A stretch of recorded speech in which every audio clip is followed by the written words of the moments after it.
মামুনুল ভাই ক্রিকেট কি ফলো করা হয়? দেখা হয়। আপনার পছন্দের ক্রিকেট আছে? পছন্দের ক্রিকেটার এখন না আগে? যে কোনো সময় বলতে পারেন।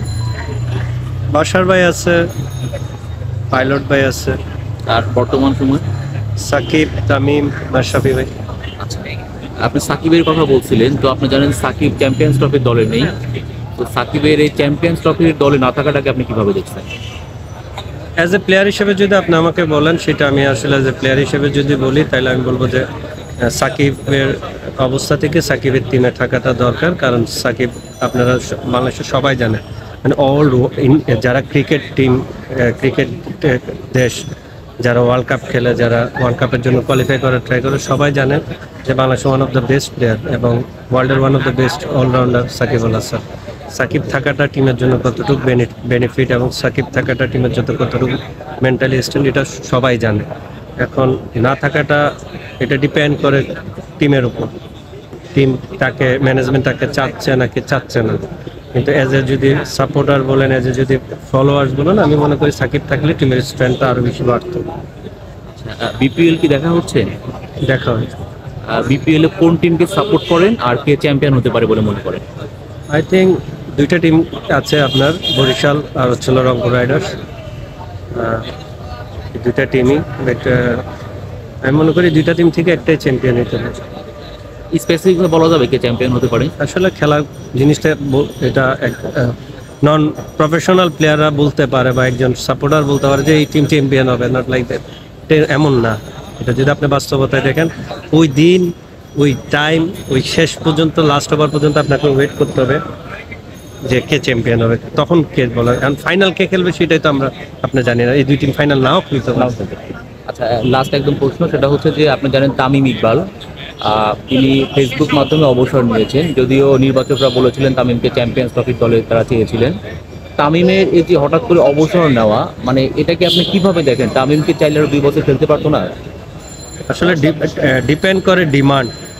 একটা হচ্ছিল সে এনজয় করতেছে ক্রিকেটে, খেলতে চাচ্ছে দেশের জন্য, আর না আরেকটা হচ্ছিল টিম ডিমান্ড করতেছে। দুইটা জিনিস, একটা হলো তার নিজের ইচ্ছা, আরেকটা হলো টিম ডিমান্ড। এখন টিম ডিমান্ড করতেছে, আই থিঙ্ক সে চাচ্ছে না এই সময়টা টিমের সঙ্গে থাকা, কারণ সে অলরেডি অনেক দিন বাইরে ন্যাশনাল টিমে। এক ধরনের পারফরমেন্সেরও ব্যাপার থাকে।